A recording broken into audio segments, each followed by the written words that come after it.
গ্রামাঞ্চলে বিদ্যুৎ নেই বললেই চলে। ঢাকা শহরে প্রচণ্ড লোডশেডিং শুরু হয়েছে। গ্রামে কোথাও কোথাও 18-20 ঘন্টা লোডশেডিং হচ্ছে। বিদ্যুৎ সমস্যার সমাধান 2-3 বছরের আগে হবে না, এরকম বক্তব্য আমরা সরকারের কাছ থেকে পাচ্ছি। সেই বক্তব্য পাওয়ার পাশাপাশি জ্বালানি সংকট নিয়ে বর্তমান সরকারের বিন্দুমাত্র কোনো দোষ নেই, এই কথাও সরকারের তরফ থেকে বলতে শোনা যাচ্ছে এবং এর পুরো দায় শেখ হাসিনার সরকারের, সেই বক্তব্য আমরা শুনছি। কিন্তু এই বক্তব্য আমরা কোথাও খুঁজে পাচ্ছি না, আমরা যারা সাধারণ মানুষ, যে এর সমাধান কোথায়। এরকম একটা পরিস্থিতিতে উদ্বেগজনক পরিস্থিতি কিংবা অবস্থা তৈরি হতে পারে দেশের চিকিৎসা ব্যবস্থায়।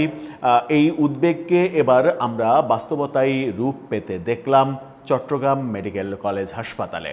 চট্টগ্রাম মেডিকেলে যে ঘটনার খবর গণমাধ্যমে আসলো সেটা রীতিমতো আশঙ্কাজনক। সেখানে বলা হচ্ছে দীর্ঘ সময় বিদ্যুৎ না থাকার ফলে মোমবাতি দিয়ে চলেছে হাসপাতাল। রোগীদের অসহনীয় দুর্ভোগের খবর দিচ্ছে গণমাধ্যম। এই সমস্যা থেকে উত্তরণের উপায়টা কি, কিংবা চট্টগ্রাম হাসপাতালে কি হলো?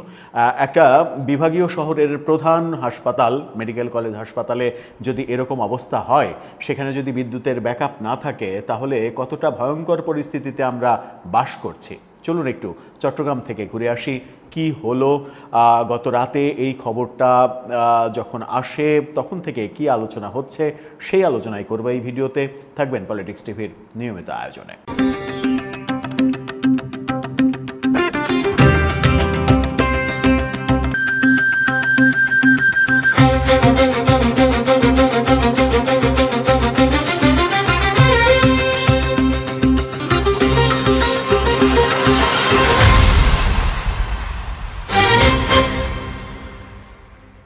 দর্শক, বলছিলাম চট্টগ্রাম মেডিকেল কলেজে ভয়ঙ্কর চিত্র। 2.5 ঘন্টা একটানা বিদ্যুৎ না থাকার কবলে পড়তে হয়েছে রোগীদের এবং সেখানে মোমবাতি একমাত্র ভরসা হয়ে দাঁড়িয়েছে। দুটো গণমাধ্যমের খবর আপনাদের দেখাবো। সারা বাংলার এই শিরোনামটা দেখে নিন। সেখানে বলা হচ্ছে বিদ্যুৎহীন 2.5 ঘন্টা চমেক, রোগী স্বজনদের দুর্ভোগ। চট্টগ্রাম মেডিকেল কলেজের কথা বলছে। প্রথম আলো কি বলছে দেখুন। প্রথম আলো বলছে 2.5 ঘন্টা বিদ্যুৎহীন চমেক হাসপাতাল, রোগীদের দুর্ভোগ। অর্থাৎ চট্টগ্রাম মেডিকেল কলেজ হাসপাতালের কথা তারাও বলছে।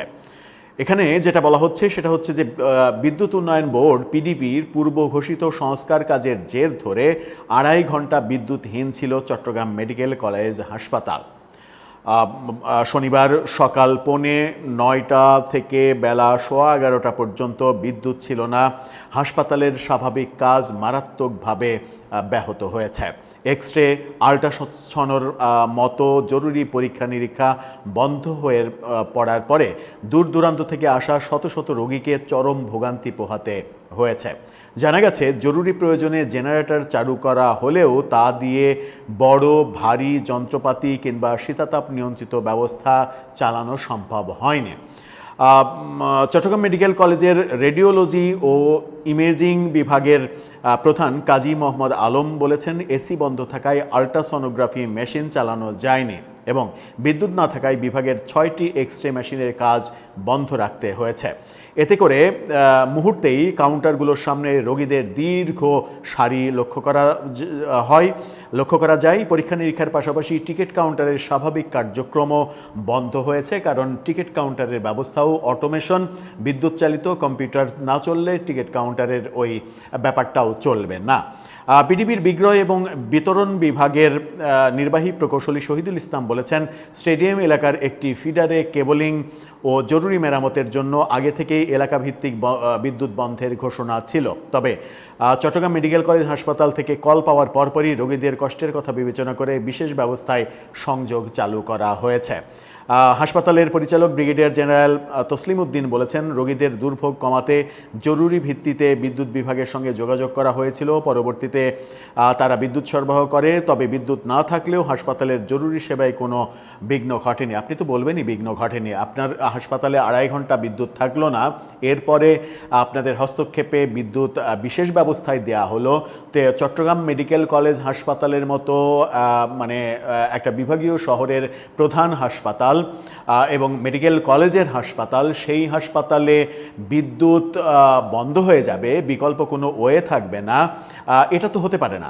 এটা কোনোভাবেই গ্রহণযোগ্য না। আবার এই যে কেবলিং করতে গিয়ে সমস্যা, এই যে বিদ্যুৎ বিভাগের দাবি, সেই দাবির ব্যাপারটা যখন আমরা শুনছি তখন আমাদের একটু মনে করতে হয় যে বিদ্যুৎ মন্ত্রী কদিন আগে বলেছিলেন যে গ্রামে কোনো লোডশেডিং নেই, গ্রামে 1 খুঁটি থেকে আর 1 খুঁটির দূরত্ব অনেক বেশি, সেই কারণে তারগুলো ঝুলে ঝুলে থাকে, মাঝে মাঝেই তারগুলো ছিঁড়ে পড়ে যায়। কোথাকার তার ছিঁড়েছে সেটা খুঁজে বের করতে বিদ্যুৎ কর্মীদের অনেক সময় চলে যায়, সেই সময় বিদ্যুৎ বন্ধ থাকে। অথচ সেই গ্রামগুলো থেকেই তরতাজা নিউজ প্রতিনিয়ত আসছে যে গ্রামে 18-20 ঘন্টা, সর্বনিম্ন 12 ঘন্টা লোডশেডিংয়ের ঘটনা ঘটছে প্রতিনিয়ত। মানে ওই বিদ্যুৎ মন্ত্রীর সুরে সুর মিলিয়ে পিডিবি চট্টগ্রাম তারা একই ধরনের অজুহাত দাঁড় করানোর চেষ্টা করলো কিনা। বিদ্যুৎ আপনি তার সমস্যা হোক, এটা হোক, ওটা হোক, একটা মেডিকেল কলেজ হাসপাতাল, বিভাগীয় শহরের প্রধান যে হাসপাতাল, সেখানে আপনার বিদ্যুতের ব্যাকআপ থাকবে না, সেখানে আপনার এক্সরে মেশিন বন্ধ হয়ে যাবে, আপনার আল্ট্রাসোনোগ্রাফি বন্ধ হয়ে যাবে, আপনার টিকেটিং প্রক্রিয়া বন্ধ হয়ে যাবে। অথচ হাসপাতালের পরিচালক বলছেন যে জরুরি বিভাগের কাজ অব্যাহত ছিল। কি হাস্যকর! একজন রোগী কি জরুরি বিভাগে যে চিকিৎসা নিতে পারে টিকিট কাউন্টারে টিকিট না কেটে? কিছু বলার নেই। দর্শক, আপনার কিছু বলার থাকলে জানিয়ে লিখতে পারেন আমাদের কমেন্ট বক্সে।